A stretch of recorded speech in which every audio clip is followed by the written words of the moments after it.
وہ ولی جو لگ بھگ 596 سال تک زندہ رہے اور دنیا بھر میں اسلام کی تبلیغ کرتے رہے، جن پر بھوک اور پیاس کا کوئی اثر نہیں ہوتا تھا، جنہیں ویسی نسبت حاصل ہوئی، یعنی وہ براہ راست حضور نبی کریم صلی اللہ علیہ وآلہ وسلم اور حضرت مولا علی رضی اللہ تعالیٰ عنہ سے فیض حاصل کرتے تھے۔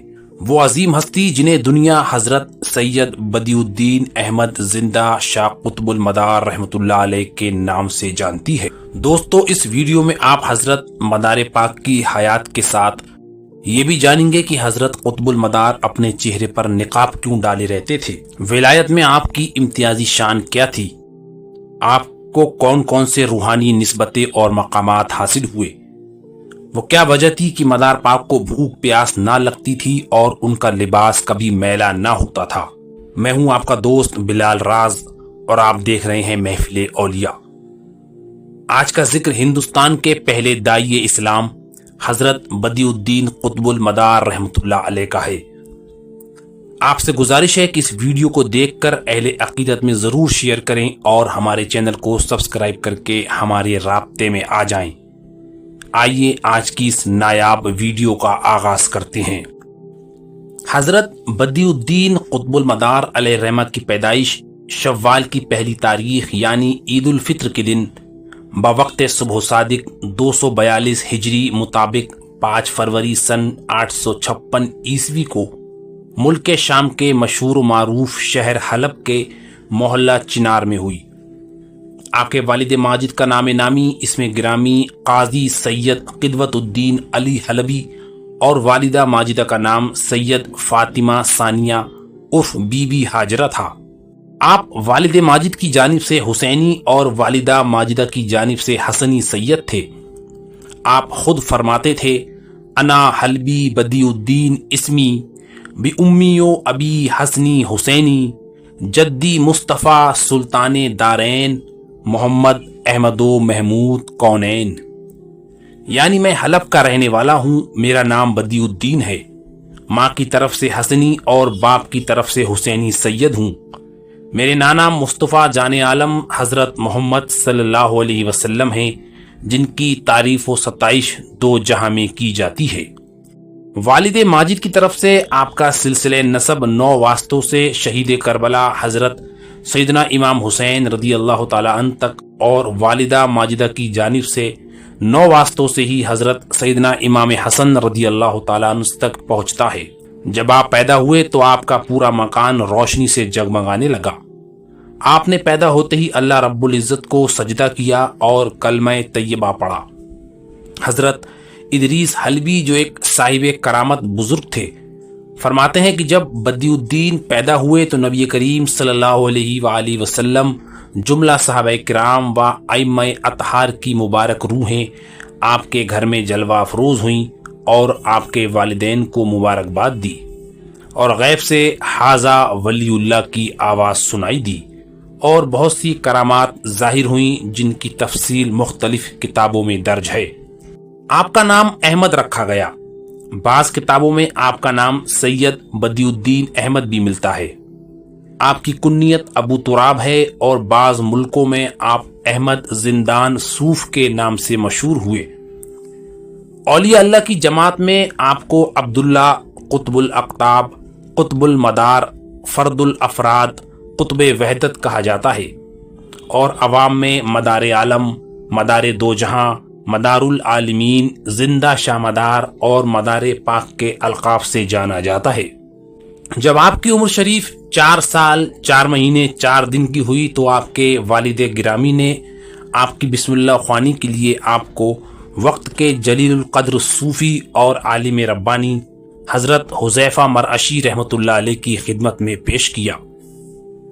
استاد محترم نے استادی کا پورا حق ادا کیا اور ابتدائی تعلیم سے لے کر شریعت کے تمام علوم و فنون سے آپ کو آراستہ کیا، اور جب آپ کی عمر 14 سال کی ہوئی تو تمام علوم عقلیہ و نقلیہ میں آپ کو مہارت ہو چکی تھی۔ آپ حافظ قرآن ہونے کے ساتھ ساتھ تمام آسمانی کتابوں خصوصاً توریت، انجیل اور زبور کے بھی حافظ و عالم تھے۔ آپ کو علم سیمیا، کیمیا، ریمیا اور ہیمیا پر مکمل عبور حاصل تھا۔ آپ کو بارگاہ رسالت میں مقام اویسیت حاصل تھا۔ یہ مقام اویسیت نہایت اعلیٰ مقام ہے۔ اس کو پانے کے بعد کسی ولی اللہ کو مقتدا یا مرشد کی حاجت نہیں رہتی۔ حضور اکرم صلی اللہ علیہ وآلہ وسلم خود اپنے حجرہ انور سے اس کی رہنمائی فرماتے ہیں۔ حضرت قطب المدار اس مقام پر فائز تھے۔ آپ کو بلا واسطہ حضور نبی کریم صلی اللہ علیہ وآلہ وسلم حضرت علی مرتضیٰ رضی اللہ تعالیٰ عنہ سے باطنی اویسی فیض حاصل ہوا۔ حضرت مخدوم اشرف جہانگیر سمنانی آپ کے اس مقام و مرتبے کے متعلق فرماتے ہیں کہ شیخ بدی الدین قطب المدار اویسی تھے اور بہت بلند مشرب رکھتے تھے۔ بعض نادر علوم ہیمیا، سیمیا، کیمیا اور ریمیا ان سے ظہور پذیر ہوئے، جو کہ بہت کم ہی گروہ اولیاء میں کسی کو حاصل ہوتے ہیں۔ آپ کا سلسلہ طریقت صرف 5 واسطوں سے نبی کریم صلی اللہ علیہ وآلہ وسلم تک پہنچتا ہے۔ آپ سلطان العارفین حضرت بایزید بسطامی رحمۃ اللہ علیہ کے مرید تھے۔ آپ کے مرید ہونے کا واقعہ اس طرح ہے کہ ظاہری علوم حاصل کرنے کے بعد آپ نے علم باطنی کی تلاش میں سفر کیا۔ آپ اپنے والدین سے اجازت لے کر سب سے پہلے حرمین شریفین کی زیارت کے لیے تشریف لے گئے۔ اس سفر میں قدم قدم پر رجال الغیب اور مقدس ارواحوں نے آپ کو مبارکباد دی۔ زیارت حرمین شریفین سے فارغ ہو کر آپ 3 سال ملک شام کے مقدس مقامات پر عبادت و ریاضت اور چلہ کشی میں مصروف رہے۔ اس کے بعد آپ ایک غیبی اشارے پر بیت المقدس جا کر سلطان العارفین تیفور شامی المعروف حضرت بایزید بسطامی رحمۃ اللہ علیہ کی خدمت میں حاضر ہوئے۔ حضرت بایزید بسطامی آپ کی آمد کے منتظر تھے۔ آپ نے حضرت قطب المدار کو خلوت گاہ میں لے جا کر بہت سے راز و نیاز کی باتیں کی اور آپ کو تمام روحانی و باطنی امانتیں، دولتیں، نعمتیں سونپ کر آپ کو اپنی اجازت و خلافت سے نوازا اور آپ کو فوراً حرمین شریفین جانے کا حکم دیا۔ حضرت قطب المدار اپنے مرشد سے اجازت لے کر حج بیت اللہ شریف تشریف لے گئے۔ حج سے فارغ ہونے کے بعد غیبی ہدایت کے مطابق آپ مدینہ طیبہ حاضر ہوئے اور سرکار مدینہ صلی اللہ علیہ وآلہ وسلم کی بارگاہ مقدسہ میں صلاۃ و سلام پیش کیا۔ رات کے آخری پہر حضور نبی کریم صلی اللہ علیہ وسلم نے آپ کو اپنی زیارت سے مشرف فرما کر آپ کو حضرت علی کی تربیت میں دیتے ہوئے ان سے فرمایا کہ یہ جوان طالب حق تعالی ہے، اس کو مطلوب تک پہنچا دو، کیونکہ یہ اللہ کے نزدیک بہت عزیز ہے اور یہ اپنے وقت کا قطب المدار ہوگا۔ چنانچہ حضرت مولا کائنات نے آپ کی روحانی و باطنی تربیت کی، غرض کہ جب آپ علوم ظاہری و باطنی سے مستفیض ہوئے اور نسبت محمدیہ سے آپ کا سینہ گہوارہ بن گیا تو بارگاہ رسالت سے آپ کو حکم ہوا کہ ہندوستان جاؤ اور وہاں جا کر مخلوق خدا کو ہدایت اور رہنمائی کرو۔ آپ نے وطن واپس آ کر اپنے والدین سے ہندوستان جانے کی اجازت لی اور اس کے بعد پانی کے جہاز پر سوار ہو کر ہندوستان تشریف لائے۔ آپ کے ساتھ کشتی پر جو غیر مسلم سوار تھے، آپ نے ان کو اسلام کی دعوت دی، لیکن ان بدنصیبوں نے اسلام لانے سے انکار کر دیا، جس کا آپ کو بہت صدمہ ہوا۔ اللہ تعالیٰ کا غضب آیا اور وہ کشتی سمندری طوفان میں گر گئی اور تمام کفار پانی میں ڈوب کر مر گئے۔ آپ کشتی کے ایک تختے پر بیٹھ کر 12 دن ایک سمندر میں سفر کرتے رہے۔ اس کے بعد آپ ہندوستان کے مشہور شہر گجرات کے ساحل مالابار کھمبات پر تشریف لائے۔ سمندر کے کھارے پانی نے آپ کے کپڑوں کو بوسیدہ کر دیا تھا اور بھوک و پیاس کی وجہ سے آپ بہت کمزور ہو گئے تھے۔ چنانچہ آپ نے دعا کی کہ یا اللہ ایسی کوئی تدبیر فرما دے کہ مجھے بھوک اور پیاس نہ لگے اور میرا لباس کبھی میلا اور خراب نہ ہو۔ اللہ تعالیٰ نے آپ کی یہ دعا قبول فرمائی اور آپ کو مقام سمدیت سے نوازا۔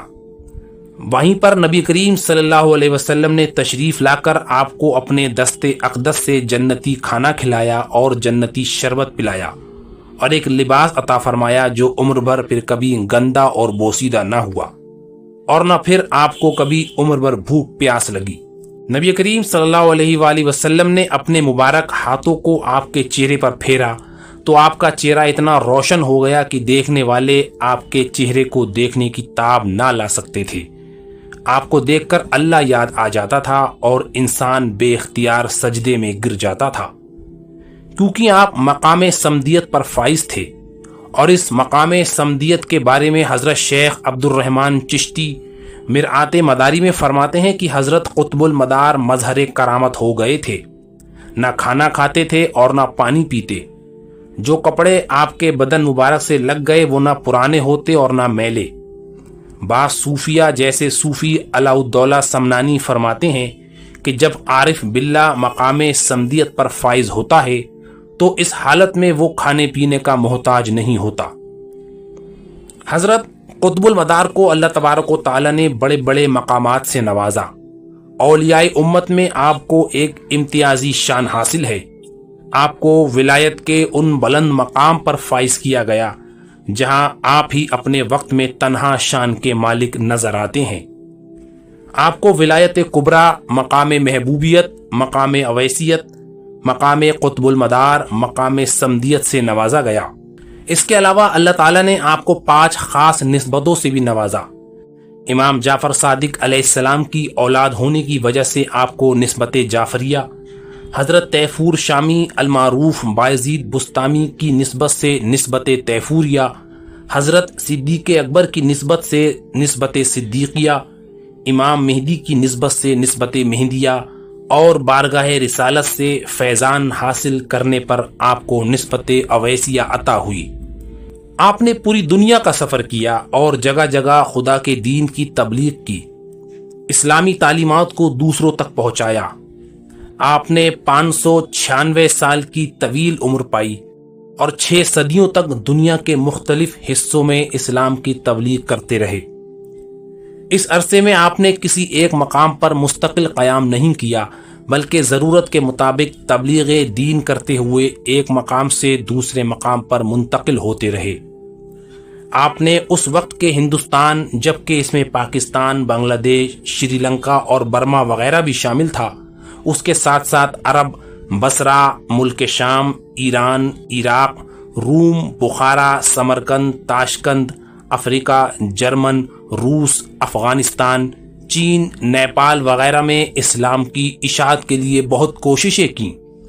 پورے ہندوستان سمیت دنیا بھر کے الگ الگ حصوں کے جنگلوں، پہاڑوں، غاروں، ویرانوں، سمندر کنارے، اونچے ٹیلوں پر بنے آپ کے بے شمار چلے اس بات کی گواہی دیتے ہیں کہ سرکار قطب المدار اسلام کی دعوت لے کر کہاں کہاں تشریف لے گئے اور ہر خطے کو اپنے ظاہری و باطنی فیض سے مالا مال فرمایا۔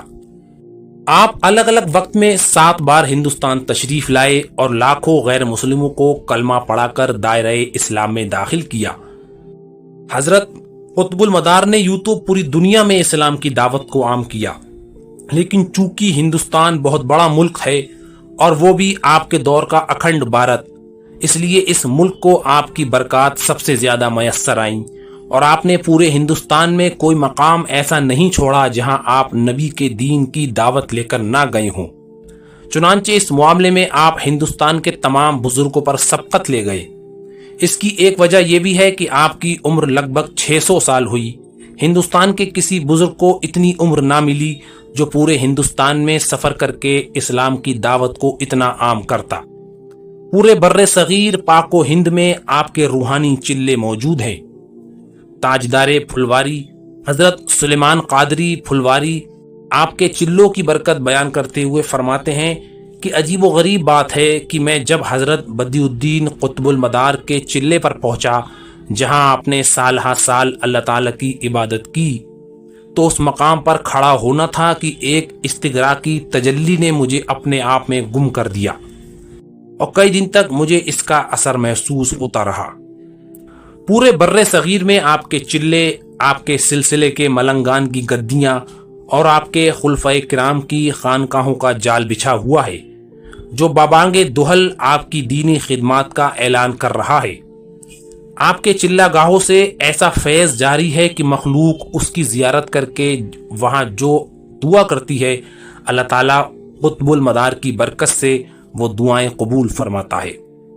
تاریخ محمودی میں لکھا ہے کہ حضرت قطب المدار کی دعا سے 405 ہجری میں حضرت سید سالار مسعود غازی رحمۃ اللہ علیہ پیدا ہوئے، جو سلطان محمود غزنوی کے بھانجے اور ہندوستان کے اولین غازی، شہید اور اولیاء کرام میں سے تھے۔ ہندوستان کے تیسرے یا چوتھے سفر میں آپ اجمیر شریف تشریف لے گئے اور وہاں کی کوکلا پہاڑی پر قیام کیا، جہاں آج بھی آپ کا چلہ بنا ہوا ہے۔ اسے مدار ٹیکری بھی کہتے ہیں۔ اس سفر میں آپ نے اجمیر شریف میں حضرت خواجہ معین الدین چشتی اجمیری رحمۃ اللہ علیہ سے ملاقات کی اور دونوں بزرگ بہت خلوص و محبت کے ساتھ ایک دوسرے سے ملے۔ حضرت بدیع الدین زندہ شاہ مدار رحمۃ اللہ علیہ کالپی ہوتے ہوئے جونپور تشریف لے گئے۔ جونپور میں آپ کا بہت اچھا استقبال ہوا اور وہاں آپ کو بہت مقبولیت حاصل ہوئی۔ جونپور میں آپ کے کمالات و کرامات کا اتنا غلبہ ہوا کہ وہاں کے علماء و مشائخ آپ کے حلقہ غلامی میں داخل ہوئے۔ حضرت میر سید صدر جہاں، جو سلطان ابراہیم شرقی کے دربار میں مفتی اعظم تھے، وہ حضرت قطب المدار کے مقامات و عظمت سے واقف ہو کر آپ کے مرید ہوئے اور آپ کی خلافت سے سرفراز ہوئے۔ ساتھ ہی سلطان ابراہیم شرقی بھی آپ کے مرید ہوئے۔ آپ نے اپنے خلیفہ قاضی شہاب الدین کے ذریعے حضرت شاہ مینا لکھنوی کو اپنا مسلح بھجوایا اور ان کے شاہی ولایت ہونے کا اعلان کیا۔ اس وقت حضرت شاہ مینا کی عمر 12 سال تھی اور لکھنؤ میں کوئی آپ کو نہیں جانتا تھا۔ حضرت شاہ قطب المدار کے مسلح بھیجنے پر حضرت شاہ مینا نے اسے بڑے ادب سے قبول کیا اور اس پر نماز ادا کی۔ اللہ تعالیٰ نے آپ کو اودھ کا شاہی ولایت بنایا اور اس کے بعد حضرت شاہ مینا چشتی لکھنوی کی جانب مخلوق خدا کی کثرت ہونے لگی اور لوگ آپ سے فیض یاب ہونے لگے۔ تارک السلطنت حضرت مخدوم اشرف جہانگیر سمنانی رحمۃ اللہ علیہ بھی حضرت قطب المدار کی صحبت سے فیض یاب ہوئے۔ بیان کیا جاتا ہے کہ آپ 12 سال مدار پاک کے ساتھ سفر میں رہے اور مکہ مکرمہ کا سفر بھی ساتھ ساتھ کیا۔ دونوں بزرگوں میں آپس میں بہت محبت تھی۔ جب دونوں حضرات جدا ہوئے تو حضرت بدیع الدین قطب المدار نے مخدوم اشرف جہانگیر سمنانی کو خرقہ محبت عطا فرمایا اور دونوں بزرگ ایک دوسرے سے لپٹ کر بہت دیر روتے رہے۔ آخری وقت میں حضرت زندہ شاہ مدار نے قنوج میں لمبے عرصے تک قیام کیا اور اس کے بعد آپ جنوب کی جانب بڑھے، جہاں ایک تالاب اور گھنا جنگل تھا۔ اس جنگل میں دیو رہتے تھے جو رات میں انسانوں کو اٹھا کر لے جاتے اور انہیں مار کر ان کا خون پی جاتے تھے، اس لیے لوگ اس طرف جاتے ہوئے خوف سے تھراتے تھے۔ چونکہ حضور نبی کریم صلی اللہ علیہ وسلم نے آپ کو ادھر جانے کا اشارہ کیا تھا، اس لیے آپ بے خوف و خطر اپنے مریدین و عقیدت مندوں کے ساتھ وہاں تشریف لے گئے۔ جس قدر آگے بڑھتے گئے جنگل اور گھنا ہوتا رہا، یہاں تک کہ آپ اس تالاب تک پہنچ گئے جس کی نشاندہی رسول اللہ صلی اللہ علیہ وآلہ وسلم نے کی تھی۔ جب آپ تالاب کے نزدیک ہوئے تو اس کی لہروں سے 3 بار یا عزیز کی صدا آئی۔